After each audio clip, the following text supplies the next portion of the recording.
I avui tenim l'Àngel Casals, que ens parlarà del gran enemic de Felip IV, de Josep Margarit i de Biure. L'Àngel és professor d'Història Moderna a la Universitat de Barcelona. Ell és també cap de l'àrea d'Història de la Universitat Catalana d'Estiu i, cosa més important encara, forma part del Consell Assessor de la revista Sàpiens des de fa molt de temps. És un dels puntals de la revista.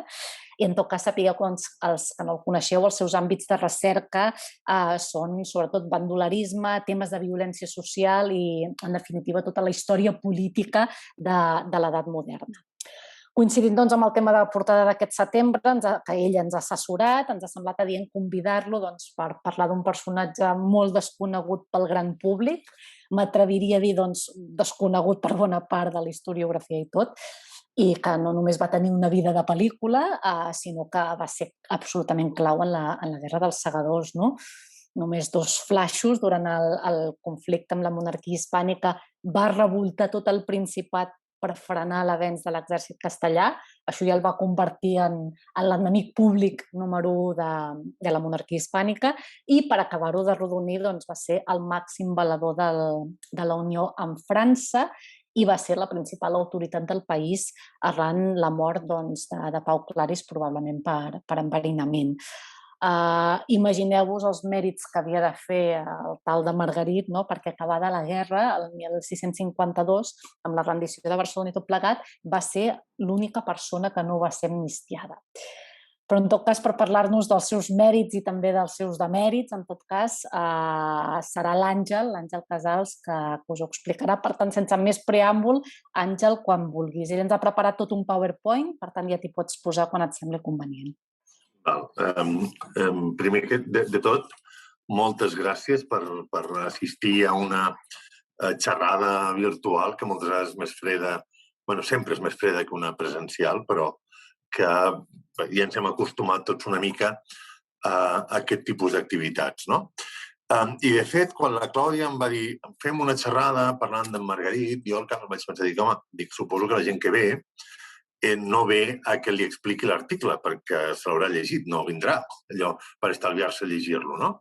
I, per tant, a l'hora de pensar una mica què explicaria durant aquesta mitja hora, més o menys, que ho faré donar, vaig pensar que més que parlar de l'article o més que fer un resum de l'article o comentar l'article, que valdria la pena que parléssim de coses que no estan a l'article. O que si estan a l'article, per falta d'espai, no són amb el nivell d'anàlisi i de reflexió que convindria. Perquè la meva idea és que, a partir de la meva intervenció, puguin sorgir qüestions, preguntes, opinions. És perquè és una persona o és una personalitat desconeguda pel gran públic. Bé, suposo que tots veieu el PowerPoint. Ara bé, Àngel, ara sí. Sí, ara bé, abans només ho vèiem tot negre. Ja està. Sí. El PowerPoint no és només perquè no ens perdem durant l'explicació. La primera cosa que cal dir de qualsevol, no només d'en Josep de Margarit i Biure, sinó de qualsevol noble català de l'època, és que no es pot entendre la persona sense entendre la família.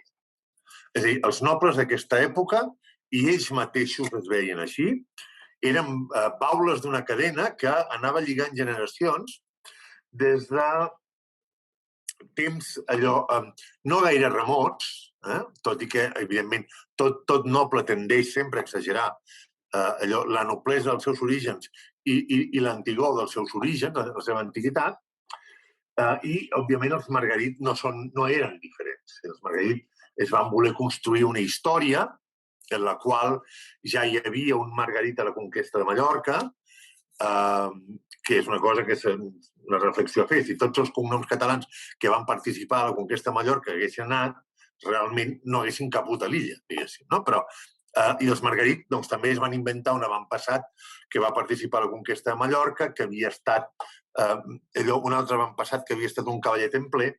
Res de tot això era veritat. En realitat, era una família de menestrals de Girona.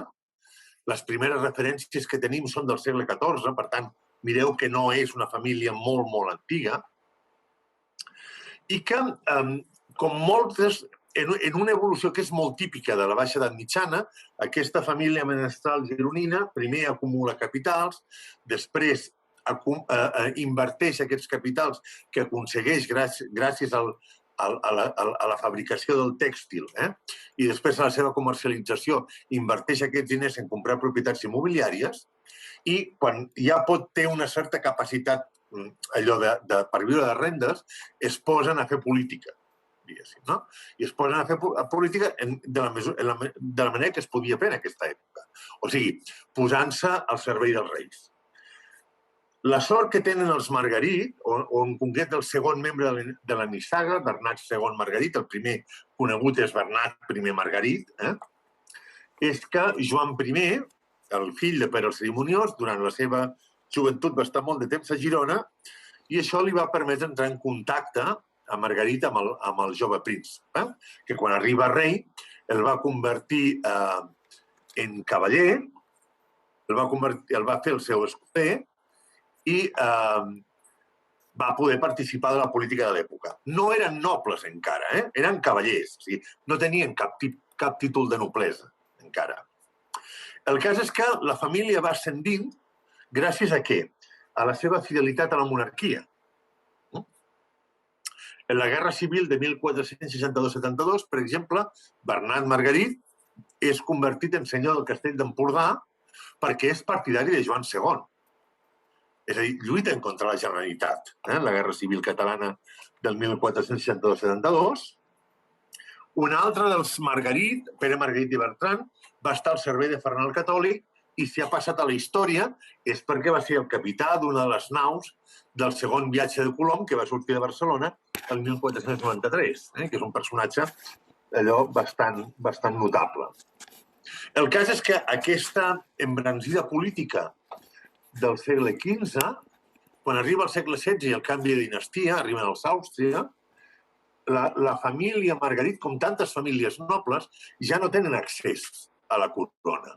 És a dir, ja està serveis al rei perquè el rei ni els coneix, ni els vol conèixer, ni ells tenen els recursos suficients com per oferir-los al rei. És a dir, no tenen diners per crear una flota o per fer un aixecament d'una companyia de soldats, per exemple, i, per tant, s'han de conformar, totes aquestes famílies, a viure en el territori, a intentar augmentar el patrimoni i mantenir un cert estatus social. I, per tant, durant tot el segle XVI, els Margarit es dedicaran bàsicament a casar-se. Vull dir, a casar-se per anar acumulant patrimoni.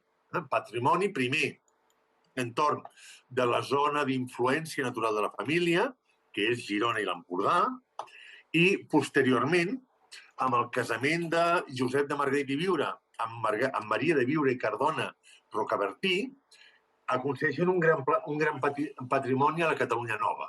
Conca de Barberà, bàsicament, al Camp, tota aquesta zona, fins i tot cap a la Segarra i l'Urgell, i es converteixen en una família molt rica.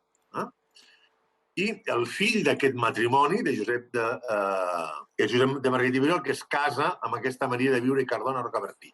I per ara fusiona els dos patrimonis. El cas és que Maria de Biure i Cardona Rocabertí és filla de Rafael de Biure de Montserrat, que és un capitós bandoler important, concretament de la facció dels Cadell.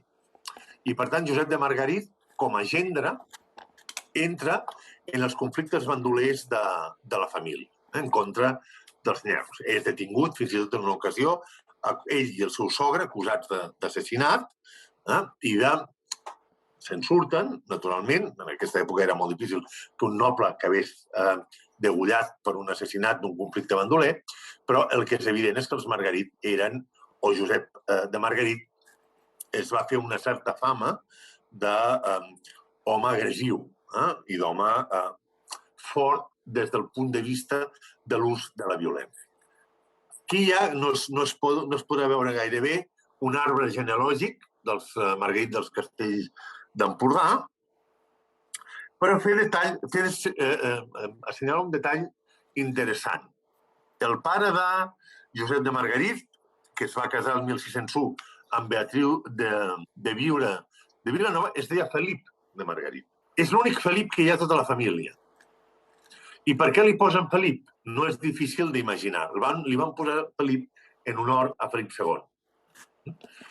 I tornem a estar amb el mateix. Els Margarit són, fins a Josep de Margarit, una família fidel a la monarquia. Una família fidel primer a la casa, al casal de Barcelona, després als Trastàmara i finalment a la casa d'Àustria. Tot i que ja dic que aquesta fidelitat no es va traduir mai per part de la casa d'Àustria en cap mena d'agraïment o recompensa. Què fa Josep de Margarit abans de la guerra del 1140? Algunes coses que ja hem comentat. Una, acumular un gran patrimoni, i dos, entrar en els conflictes bandolers en els que estava implicat el seu sogre, que ja hem dit formar part del grup dels Carell. I el que és més important, Josep Margarit trencarà amb la tradició puro-monàrquica de la seva família. Clar, la pregunta és per què. És a dir, per què Josep de Margarit, a partir dels anys 30 del segle XVII, comença a distanciar-se diguem-ho així, del govern de Felip IV. Felip IV de Castella, Felip III a la corona d'Aragó. Aquí hem de plantejar, aquí ens movem una mica en el terreny de la suposició i de la hipòtesi, perquè ell mateix no ho va arribar a explicar mai, perquè podem suposar algunes coses. Primera cosa que podem suposar, i aquesta és gairebé segura que l'encertem. Felip III, sota la inspiració del comte duc d'Olivares, havia practicat una política dura de falta de respecte constitucional contra Catalunya. La Unió de Armes, que va intentar aprovar a les Corts del 1626, que quan no s'aprova la Unió de Armes fa que el rei i Olivares se'n vagin de Barcelona i de Catalunya deixant les Corts penjades. Aquestes Corts s'intenten reanudar el 1632 i acaben també malament, és a dir, directament no acaben. I a partir dels anys 30, sobretot a partir de 1636, és a dir, a partir del moment que comença la guerra entre la monarquia hispànica i França, Olivares comença a augmentar les seves peticions de diners i d'homes sobre les ciutats catalanes i sobre els nobles catalans.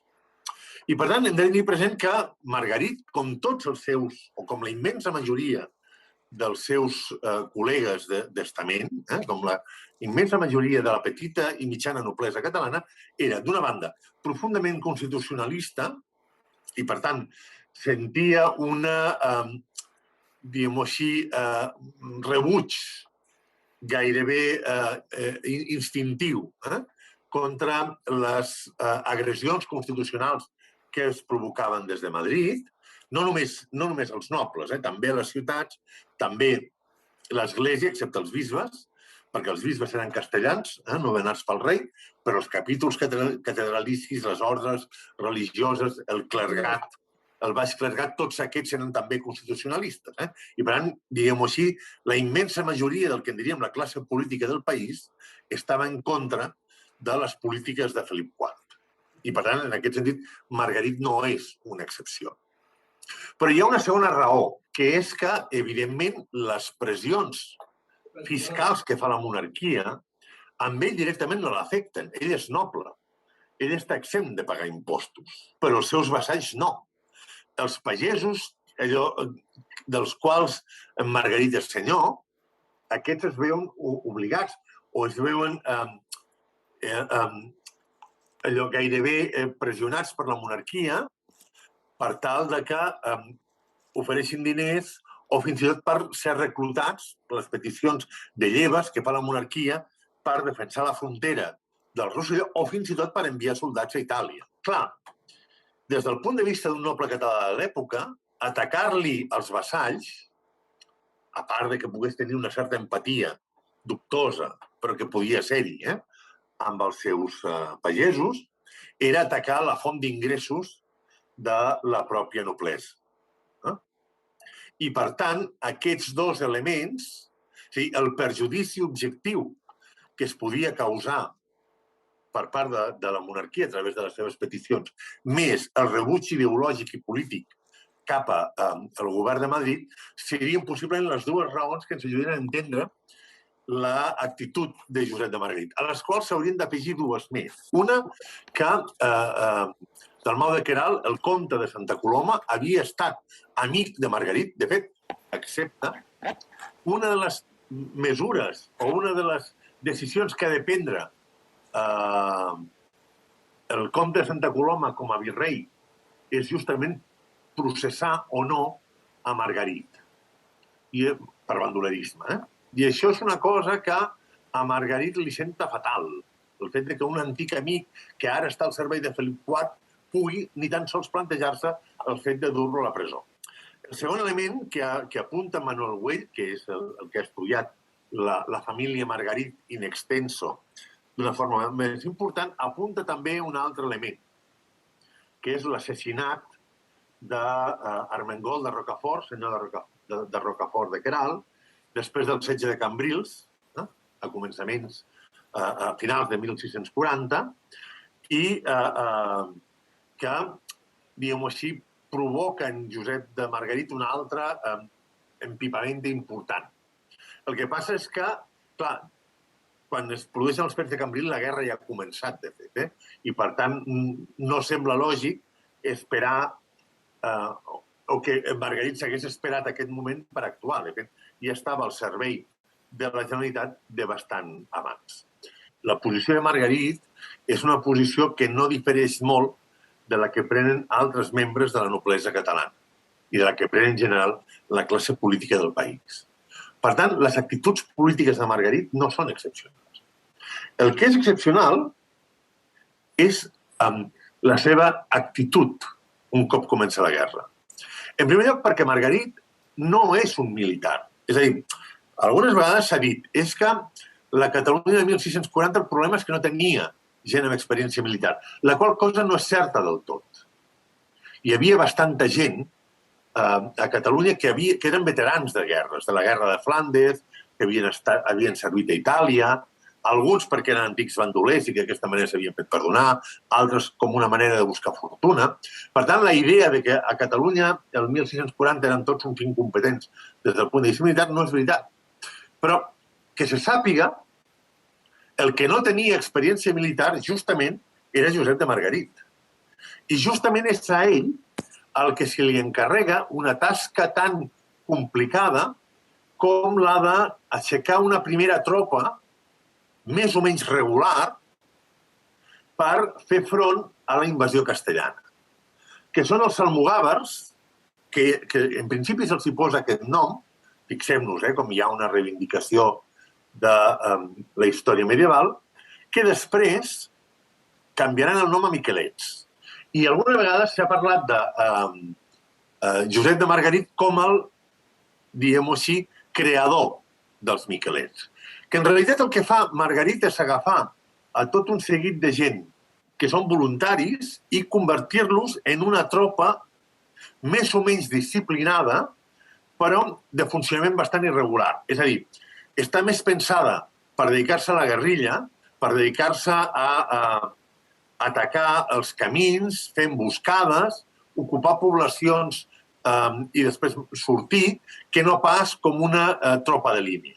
Aquestes tropes, aquests miquelets d'en Margarit són tropes irregulars, més o menys, que es dediquen no a actuar com a tropa de línia, sinó com a tropa auxiliar, que el que intenta és frenar l'avenç de l'exèrcit del marquès de Los Vélez. Recordem que el marquès de Los Vélez entra pel sud, entra per Tortosa, ocupa Tarragona i a partir del gener del 41 avança cap a Barcelona pensant que allò serà un passeig triomfal i Margarit, una de les missions que té, és obstaculitzar tant com sigui possible l'avenç de l'exèrcit castellà, uns 30.000 homes en el moment en què entren a Catalunya, prop dels 20.000, algun més, 22.000 segurament, quan s'acosten cap a Barcelona i fracassen. El cas més clar és la batalla de Martorell, quan el 24 de gener s'intenta a la desesperada frenar-los al Llobregat, amb tan mala traça que trien Martorell com a plaça forta i en lloc de posar el riu entre ells i els enemics, posen el riu a la seva esquena. I allò acabarà molt malament, amb l'exèrcit totalment dispersat, i mentre es produeix l'atac sobre Montjuïc i sobre Barcelona, Margarit el que es dedica és a replegar els elements perduts, la gent que ha marxat, els soldats de l'exèrcit desfet, per la plana de Barcelona, pel Vallès, a temps de, després de la batalla de Montjuïc del 26 de gener del 1641, començar una cursa per intentar enganxar les rereguardes de l'exèrcit hispànic que es retira cap a Tarragona. I durant aquesta campanya es produeix un dels fets més foscos de la biografia de Margarit, que és l'afer de Constantí. L'abril del 1641, Margarit, per sorpresa, ataca Constantí i pren la població. Constantí s'havia convertit en una plaça forta hispànica on els hispans tenien d'una banda presoners catalans, però de l'altra tenien el seu hospital on enviaven els ferits. Quan Constantí és ocupat per Margarit, Margarit fa matar a tots els ferits castellans que hi ha a la població, uns quants centenars. I això s'ha discutit molt, perquè, clar, alguns ho veuen com un acte de crueltat irracional i altres ho interpreten com una conseqüència de les actuacions que abans havia tingut el marquès de Los Vélez. El marquès de Los Vélez, en el període que va de desembre a febrer, de desembre del 40 a febrer del 1641, havia fet matar uns quants centenars i hi ha qui apunta que cap a 1 miler de soldats catalans quan ja s'havien rendit, perquè no els reconeixia com a soldats, sinó com a simples rebels. I, per tant, l'acció de Margarit era una mena d'acció de venjança contra els soldats castellans refugiats a Constantí. El cas és que això va ajudar a alimentar la llegenda negra que hi hauria sobre Margarit, que formaria part de la propaganda espanyola contra el personatge, acusat de cruel, acusat d'assassí. Fins i tot intenten carregar-li alguns dels assassinats que havien comès les tropes castellanes, dient, no, és que els va matar ell perquè es volien rendir. I es comença a fer aquesta figura d'un home cruel, d'un home perillós, d'una mena de psicòpata destinat a matar enemics sense cap mena de pietat, que està una mica, o que contrasta molt, amb la seva funció política. És a dir, quan es fixa finalment l'aliança entre Catalunya i França, que portarà a Lluís XIII de França a convertir-se en Lluís I, comte de Barcelona, la persona a la que es tria per enviar-lo a París com a ambaixador és justament a Josep de Margarit i Biure. La qual cosa vol dir que un psicòpata assassí no era, perquè si no haguéssim buscat un altre per enviar-lo allà que fes bon efecte. El cas és que l'estada a París, on Margarit és rebut no només pel cardenal Richelieu, sinó també per la reina, per Anna d'Àustria, que és la germana de Felip IV de Castella, però que és reina de França i, per tant, actua com a reina de França, el que farà és causar a Margarit una impressió fortíssima. És a dir, per algú que no havia sortit mai de Catalunya a trobar-se a la cort de París, doncs allò va fer, per exemple, que prengués algunes decisions com enviar els seus fills a estudiar a França. Tot i que això no li privarà de mantenir una certa independència política. Quan torna, continua actuant com a militar, el fan mariscal de l'exèrcit francès, un càrrec que només es donava a gent de l'alta noblesa i després de molts anys, fins a 10 anys, de servei a l'exèrcit. Margarit ho aconsegueix en un parell d'anys i no és un noble de l'alta noblesa francesa. Participa en algunes batalles importants, com la batalla de Montmeló, on les tropes hispàniques intentaven a la desesperada enviar reforços fins a Perpinyà. I comença a ser conegut pels seus partidaris i pel cantó català com el Mart català, el senyor de la guerra català. I el 1643 el fan governador general de Catalunya, que és un càrrec que durant la guerra serà molt important, però el governador general, en temps de pau, quan no hi havia guerra, era un càrrec relativament secundari, perquè s'encarregava bàsicament de l'aplicació de la justícia en els territoris que no eren Barcelona. Es dedicava a voltar pel territori, doncs, empaitant bandolers, fent judicis, etc. Clar, Margarit de Viure es veu com a governador general obligat a reprimir els brots prohispànics que van apareixent pel territori. Per exemple, allò se'n va fins a la Vall d'Aran per actuar contra un focus proespanyol que s'havia muntat allà, farà el mateix a la Plana de Vic, farà el mateix a l'Empordà, tot això entre 1643 i 1644, i, clar, és una actuació ambivalent, perquè si una banda li guanyarà la simpatia als francesos, per l'altra hi haurà una part de la població catalana que se'l mirarà amb una certa suspicàcia.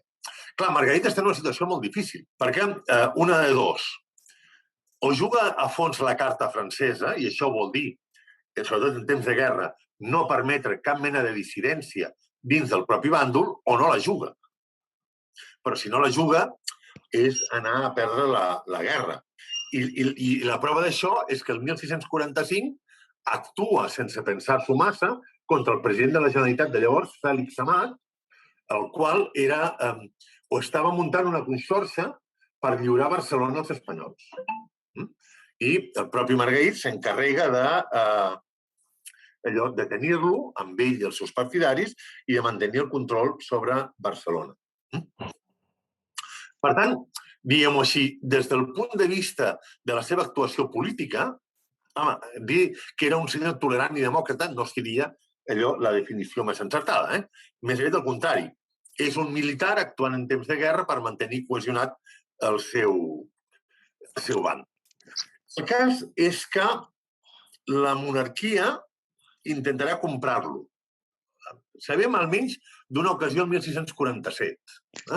Clar, comprar a Margarit, hem d'entendre una cosa, en aquesta època comprar un individu no era comprar-lo ell sol, era comprar-lo amb ell i amb tota la gent que l'acompanyava. És a dir, amb tots els parents, petits nobles, amics, el que a l'època en deien les clienteles, que hagués pogut fer decantar la guerra d'una manera bastant ràpida. Entre altres coses, perquè el 1647 la posició dels francesos a Catalunya començava a ser precària. És a dir, finalment l'exèrcit francès no es comportava millor del que s'havia comportat l'exèrcit castellà abans.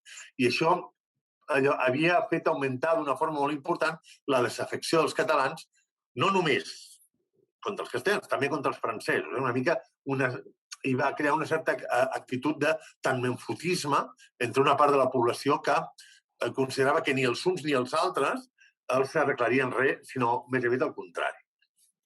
Margarit no només no es deixa comprar, sinó que, a més, explica públicament que han intentat posar-se en contacte amb ell, intentaran assassinar-lo, sabem de com a mínim 3 atemptats documentats contra ell, i si no aconsegueixen una cosa ni l'altra, el castiguen no només embargant les seves propietats, sinó cremant-li les cases i els castells. Ho faran en 2 o 3 de les possessions que té.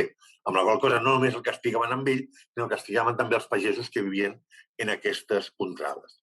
De tal manera que quan en la revista diem que era l'enemic públic número 1, és que era l'enemic públic número 1. És a dir, Felip IV, al llarg de tota la guerra, ell va dictant o va proposant indults i perdons als catalans que es passin al seu bàndol. A partir dels anys, de finals dels anys 40, Margarit és exclòs sistemàticament de qualsevol perdó que el rei pugui oferir. I això és el que explicarà que el 1652, quan el setge de Barcelona sigui ja inaguantable, pensem que moltes vegades parlem del setge del 1713-14, del juliol del 13 al setembre del 14, però el setge del 1652 va d'agost del 1651 fins a octubre del 1652 amb una epidèmia de pesta dins de la ciutat. Per tant, quan els francesos ja no poden enviar més recursos, i si de cas després parlarem una mica del paper que fan els francesos en tot això, els catalans, el Consell de Cent de Barcelona, demana als francesos autorització per negociar la capitulació de la ciutat. Una de les coses que es fan és treure a Margarit de Barcelona. Fuig de nit en una barca, saltant-se el bloqueig de la flota hispànica, i d'allà se'n va cap a França. Bueno, cap a França no, perdó. Cap a la Catalunya del Nord, cap al Rosselló. Cal tenir present una cosa. Un cop els hispànics recuperen Barcelona, 1652, els francesos cada cop tenen menys interès pel front català. De fet, Richelieu sí que s'havia pres un cert compromís personal amb la causa catalana, però Richelieu va morir l'any 1642 i el seu successor, el cardenal Mazarí, considerava que Catalunya era un peó prescindible dins de les negociacions amb la monarquia hispànica. O dit d'una altra manera, Mazarí estava disposat a tornar a Catalunya a canvi dels Països Baixos espanyols, que se'n deia llavors, que avui seria més o menys Bèlgica.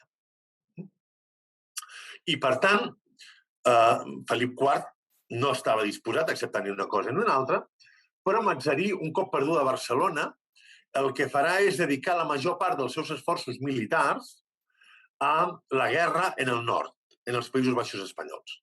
I l'única cosa que aguanta, no l'única cosa, però el més important per mantenir la guerra viva al Principat és l'actitud de personalitats com Josep de Margarit, com Josep d'Ardena, com Josep Fontanella, que continuen decidits a recuperar el país. I, de fet, hi ha un moment, l'any 1657, en la qual els exèrcits de Margarit i d'Ardena arriben fins a Granollers, relativament a prop de Barcelona, davant d'un atac de pànic del virrei d'aleshores, el virrei de Mortara, que arriba a escriure a Felip IV que si els francesos es planten davant de la ciutat es rendirà sense lluitar i que tornaríem altre cop al 1640. Afortunadament per Felip IV això no va passar, entre altres coses perquè, ja dic, als francesos ja no els interessava massa Catalunya. De fet, des del 1656 ja s'estava negociant entre la monarquia hispànica i la francesa una forma d'acabar la guerra, que passava, entre altres coses, per la partició de Catalunya. Mazarí volia quedar-se no només la Catalunya del Nord, el que finalment es van quedar amb el Tractat dels Pirineus del 1659, sinó que pretenia quedar-se també a altres llocs com, bàsicament, fem una línia imaginària que aplegaria el que és l'Alt Empordà, la Garrotxa, una part del Ripollès, fins tota la Cerdanya, no només la part que es van quedar, sinó també Puigcerdà i tota aquesta zona. Això al final no va anar així, com ja sabem tots que la frontera es va posar més al nord, però fins i tot després del 1659, aquest grup d'exiliats catalans a la Catalunya del Nord, aquests Margarit, Ardena, etc. i d'altres, el que intentaran és mantenir els seus vincles amb el sud, convençuts de que hi haurà una nova guerra i convençuts de que en aquesta nova guerra hi haurà una altra oportunitat de recuperar el país. De fet, el propi Margarit va deixar dit en el seu testament, ell morirà el 1685, que espera ser enterrat a l'Empordà quan els francesos hi arribin. Cosa que, com sabem, no acabarà passant mai. I tampoc sabem gran cosa de la seva vida a França. Sabem que els francesos li van donar terres, li van donar posició, Lluís XIV el considerava un home de plena confiança, però sembla ser que ell va decidir quedar-se a Catalunya, a la Catalunya del Nord, i pel que sabem fins ara, s'hauria de revisar, no es va implicar mai massa en qüestions militars. Sembla que sí que li van oferir una vegada una plaça a la frontera amb Holanda i que va estar un temps allà, però vaja, ens falta encara informació sobre el tema. Clar, per què ens ha semblat interessant que en parlés als actes? Per diverses raons. Una d'objectivitat històrica. Sense ell no es pot explicar la Guerra dels Segadors ni es pot explicar l'evolució del bàndol català durant la guerra, perquè és un personatge de primer ordre. Segon, i a mi és una de les raons que confesso que me'l fa atractiu, perquè és un personatge que trenca amb el model aquest dels herois que construeix la historiografia romàntica catalana, que són tots homes nobles, homes d'alts sentiments, civilitzats, cultes, raonables.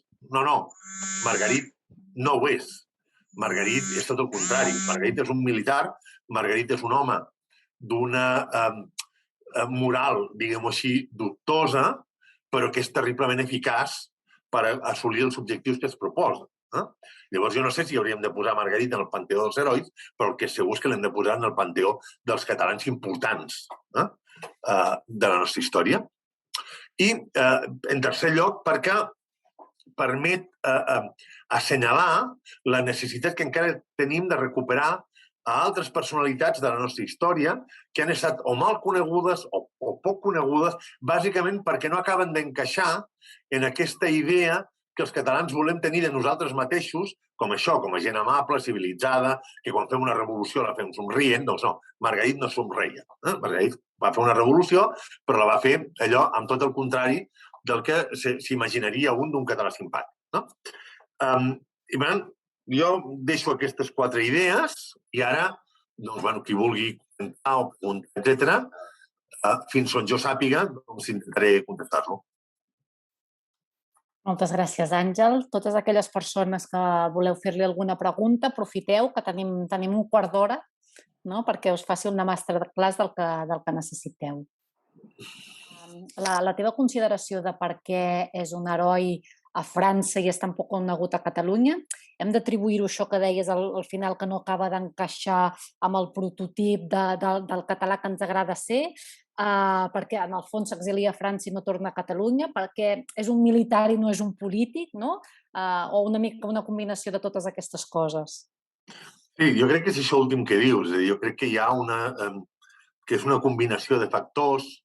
Bàsicament el fet que, clar, quan parlem de la Guerra dels Segadors, quan parlem de catalans importants de la Guerra dels Segadors, si féssim una enquesta general, la gent ens diria Pau Claris i penso que pocs més. És a dir, és gent que assumeix voluntàriament, en part perquè són nobles i consideren que és la seva missió social, que assumeixen voluntàriament embrutar-se les mans, crear companyies, lluitar de vegades en condicions bastant dures i bastant brutes, i, per tant, fa que la visió que tenim de la Guerra dels Segadors, si ens fixem, sabem moltes coses de la Guerra de Successió i en sabem moltes menys de la Guerra dels Segadors.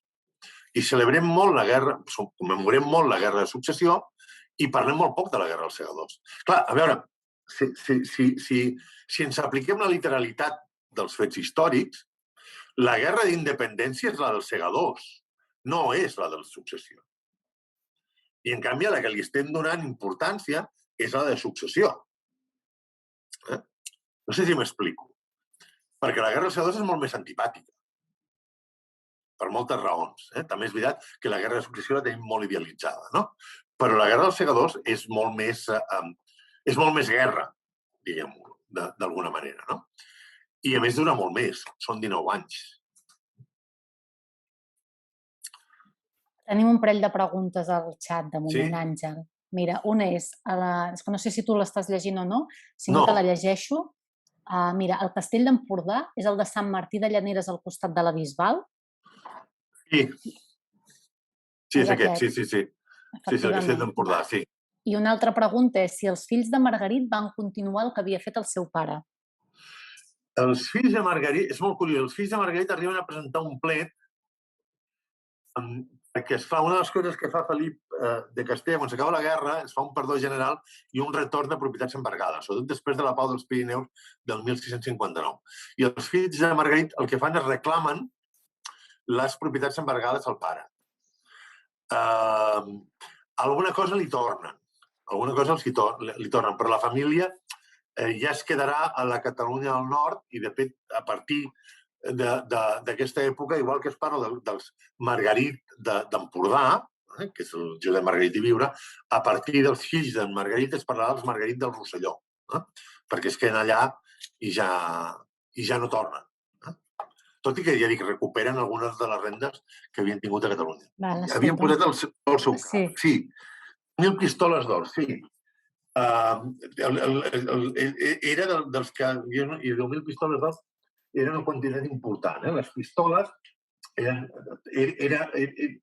no era una moneda real, era una unitat de mesura d'or. És igual que el ducat. Que servia per comptar grams d'or. No sé exactament a quants grams d'or, possiblement a quilos d'or, allò correspondrien 10.000 pistoles, però vaja, com a quantitat és una borrada. És a dir, pensem que, si no recordo malament, així per comparar, per Serrallonga uns anys abans van oferir una recompensa de 3.000 lliures. 3.000 lliures eren una cosa així com a 2.000 ducats, o sigui, possiblement per Serrallonga valia 5 vegades menys del que valia Margarit. Més o menys. I la recompensa per Serrallonga es va considerar a l'època que era ja tirar la casa per la finestra. Hi havia una altra pregunta, Àngel, que t'has saltat, que diu els noms de segador, successió, etc., l'han donat els espanyols. Quin nom li hauríem de donar nosaltres? No, bueno, la guerra dels segadors no li van donar als espanyols. La guerra dels segadors és un terme romàntic del segle XIX.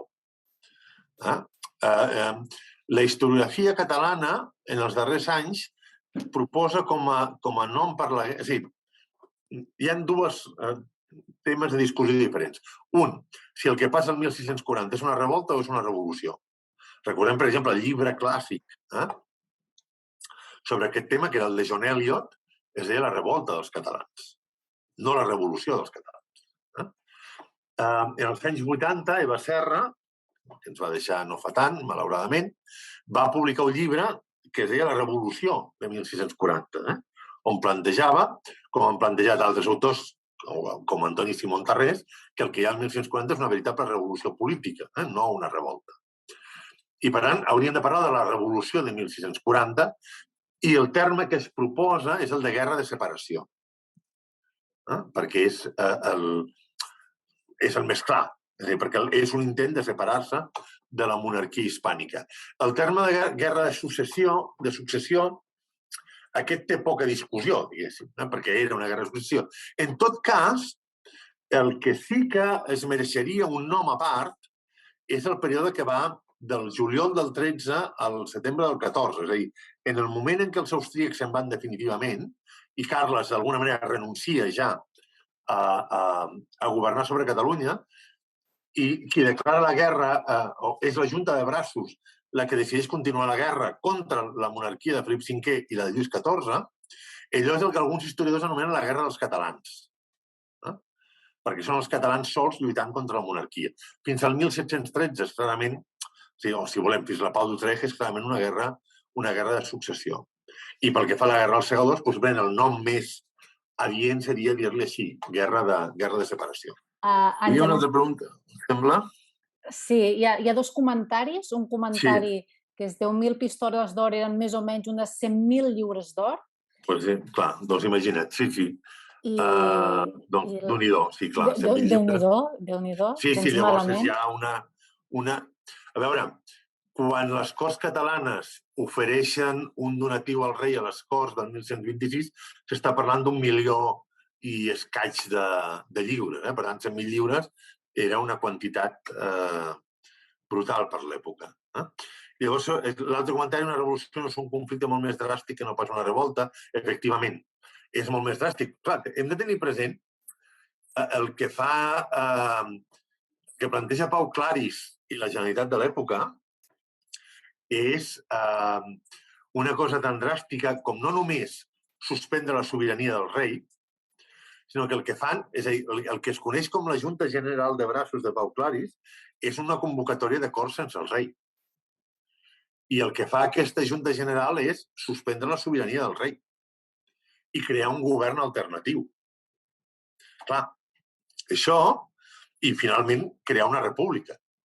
Per tant, això és un conflicte clarament revolucionari. Clar, quin és el problema? Perquè si ho venim a... És a dir, si obviem al final, els anglesos fan el mateix. I, en canvi, a tot arreu trobareu que es parla de la Revolució Anglesa, la del 1642, 2 anys després. Ningú discuteix que allò va ser una revolució. Per què? Perquè van guanyar. Aquí el problema és que es va perdre, clar. I al perdre's no és una revolució, és només una revolta. Sí, una altra pregunta. Com estava el bandolerisme en aquells anys? Això és una molt bona pregunta i és una molt bona pregunta perquè no té una bona resposta. És a dir, què és el que sabem? Sabem que hi ha la idea aquella tradicional de que després de la mort del Serrallonga, a partir del 1634-35, el bandolerisme entra en decadència i el 1640, quan esclata la guerra, el bandolerisme desapareix. No és veritat. És a dir, anem trobant-nos, per exemple, i aquí hi ha una cosa interessant. L'altre cap militar important de la guerra dels segadors, a part de Josep de Margarit i Viure, és Josep d'Ardena, que l'hem esmentat. Josep de Margarit i Viure era cadell, per influència del seu sogre. Josep d'Ardena era nyerro. I no sé si és per aquesta raó per alguna o per alguna d'aquesta o per alguna altra, que aquests dos no es podien ni veure, però lluitaven junts, curiosament. Però clar, això desmenteix aquella vella idea d'arreglar i d'altres abans d'ell, de que nyerros i cadells eren una adscripció política, perquè a la veritat tots dos estan al mateix bàndol, que és el bàndol de la Generalitat contra Felip IV. L'altre dia vaig trobar, per casualitat, una carta de l'any 1639, és a dir, ja de vigílies d'aquests conflictes, datada a Alcover, on un senyor es queixava o demanava ajuda perquè a Alcover els nyerros i cadells es continuaven matant entre ells. 1639. El que sí que és cert és que després de la guerra, almenys fins als anys, entre els anys 60 i 65, sembla que no hi ha grans conflictes bandolers i que després molts d'aquests conflictes que abans eren de bandolers queden subsumits per l'estat de guerra permanent que hi ha en França. Però hi ha un fet curiós en tot això, que és el següent. Quan hom revisa la documentació del període posterior a la Guerra dels Segadors, no troba que, igual que abans, quan un es mira els fons de la Cancelleria del Consell d'Aragó, es parla de bandolers i de bandolerisme constantment, després de la guerra es continuen registrant el mateix tipus de delictes, però ja no se'n diuen bandolers. Se'n diuen assassins, se'n diuen homicides, se'n diuen lladres, però ja no utilitzen el terme bandoler. Excepte quan aquestes actuacions les duen a terme valencians. I abans que algú pensi de valencià i home de bé no pot ser, i per tant ja s'explica, la raó és que hi ha quadrilles de valencians que entren a Catalunya per actuar a favor de personalitats catalanes en guerres de bàndols que encara existeixen. I, per tant, el bandolerisme no desapareix mai del tot, és com una mena de brasa, com després d'un incendi que queda una brasa subjacent que pot tornar a fer flama, i fa aquesta impressió de que a Catalunya el bandolerisme es manté latent durant tot el període final del segle XVII. Àngel, tens un parell de preguntes més? Sí. Ara n'acaba d'entrar una altra. Un és com mor Josep de Margarit i un altre si Pau Claris i Margarit eren amics i amb les mateixes opcions polítiques davant el conflicte. Josep de Margarit mora amb 83 anys, o sigui, mora de vell. És a dir, tranquil·lament a casa seva, té temps de deixar ordenades les seves coses i de confessar-se i tot. Vull dir, té una mort la mar de tranquil·la. Allunyat de tot,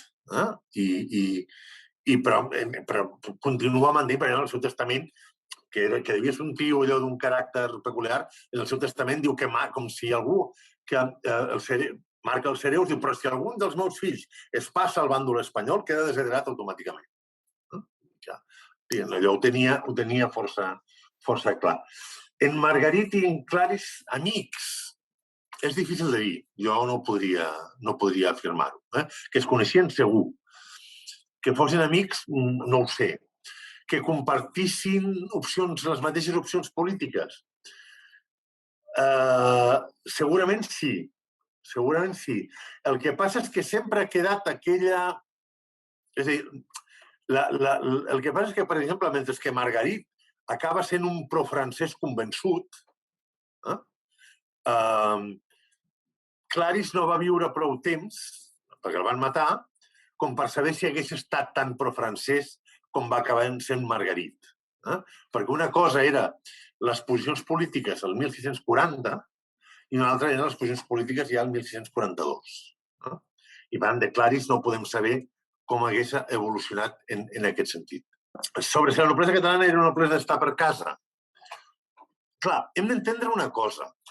A començaments del segle XVI, a Catalunya hi ha una noblesa, home, tampoc diem d'estar per casa, però perquè hi ha unes quantes famílies nobles, els Cardona, els Requesens, els Cabrera, etc. Hi ha unes quantes famílies importants que allò... És a dir, imaginem-nos que en lloc de famílies nobles parléssim de companyies o d'empreses. Perquè al final una família noble es regia per criteris socials i també econòmics. Què fa una companyia quan entra en un mercat molt més ampli i vol ser competitiva? Fusionar-se amb altres companyies que estiguin al mateix mercat i és possible que li proporcionen avantatges. Això què vol dir? Que les famílies nobles catalanes en el segle XVI, les més importants, les que puguin, d'alguna manera, les que tinguin prou patrimoni per fer-ho, comencen a emparentar amb famílies castellanes. És cert que aquesta política és afavorida pels reis. Ferran el Catòlic no només afavoreix, sinó que força algun d'aquests casaments, com el que fusionarà la família Cabrera amb els Enríquez. Carles V farà el mateix amb els Requesens i els Zúñiga, etc. I per tant, l'alta noblesa catalana acabarà fusionant els Cardona, els Aitona, etc. Els Requesens, el marquès de los Vélez, el que dirigeix l'exèrcit que invadeix Catalunya, és el besnet de Lluís de Requesens, el que va participar a la batalla de Lepant. I el marquès de los Vélez, una de les raons per les que el trien per dirigir l'exèrcit és perquè és el senyor de Martorell i Molins de Rei. Per això Martorell la destrueixen gairebé fins als fonaments quan l'ocupen. Perquè pel marquès de los Vélez són els seus propis vassalls que s'han rebel·lat contra ell. Però després hi ha la mitjana noblesa, la que no té actius, diguem-ho així, ni capitals, ni recursos suficients com per buscar casaments atractius fora de Catalunya o fora de la Corona d'Aragó, com és el cas dels Margarit, que es queden a Catalunya. Però, clar, hem de tenir present que a Castella també hi ha molta noblesa d'estar per casa. També hi havia una mitjana i baixa noblesa a Castella, que aquests sí que moltes vegades se n'anaven a fer la guerra perquè no podien fer altra cosa. Pensem en el Quixot, per exemple. El Quixot era la baixa noblesa castellana, els hidalgos, que aquí vindrien a ser els donzells. Per tant, el que passa és que Castella, la noblesa rica, és molt més rica, això sí, que la noblesa rica catalana. És a dir, els nivells de riquesa sí que són diferents. Quin projecte tenia la monarquia francesa per a Catalunya si haguessin fet la revolta? A veure, en principi, si ens hem de creure els francesos, que és una cosa que els catalans deixen de fer a partir del 1644-45, el que s'hagués fet és constituir Catalunya en una mena d'entitat política independent de França vinculada o que tindria com a sobirà la mateixa persona que era rei a França. A la pràctica, els francesos no van demostrar mai massa interès per complir les lleis catalanes. I per tant no sabem o podem ensumar-nos què és el que hagués passat. De fet, cal dir una cosa, tampoc, i ho he dit abans, quan es mor Richelieu el 42, desapareix qualsevol projecte que haguéssim pogut tenir per Catalunya. El 1644, per exemple, després de la caiguda de Lleida en mans de Felip IV, Mazzarino filtra, perquè s'està negociant la pau de Westfàlia, filtra les cancelleries europees, justament perquè ho sàpiguen, perdó, a l'inrevés, els espanyols filtren perquè se sàpiga a Catalunya que Mazzarino ha ofert el repartiment de Catalunya. Que una part, tot el que seria Lleida, la zona de les terres de Ponent i Tarragona quedaria per Felip IV i la resta quedaria per França. I això serà un dels motius, aquest intent de mutilació de Catalunya, serà un dels motius que faran créixer la desconfiança dels catalans respecte a les intencions veritables dels francesos, que no van estar mai especialment clares. Quan els francesos ocupen Barcelona el 1697, en el context de la Guerra dels 9 anys, és a dir, en un context totalment diferent, el general francès ocupa Barcelona i jura com a virrei les constitucions catalanes en nom del comte Lluís II de Barcelona. Per tant, Lluís XIV va estar fent servir la comèdia de Lluís II fins a la mort de Carles II.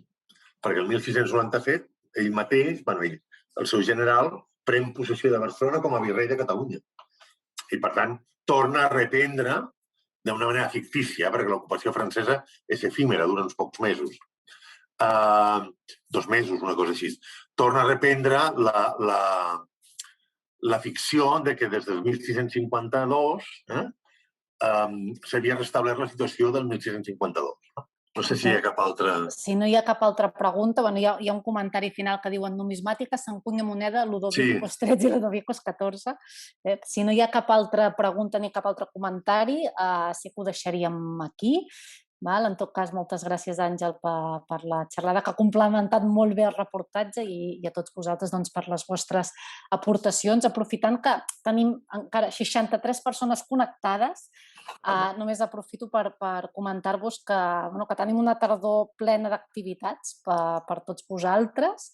En tot cas, us deixo 3 dates. A la setmana vinent hi haurà les inscripcions per a aquells que vulguin fer un viatge a Sàpiens a Atapuerca, com el que vam fer el 2019 amb l'Eudald Carbonell. És un viatge que serà a finals d'octubre, però que en tot cas les dates per apuntar-se són la setmana vinent, del 20 al 23. Anirem informant-vos, evidentment, per xarxes, com fem sempre, i amb els nostres newsletters. Una altra data, 7 d'octubre, conferència sobre el Joan Oró per part del divulgador científic, el Joan Anton Català, i Amigó al Museu d'Història de Catalunya, el 7 d'octubre a les 7 de la tarda.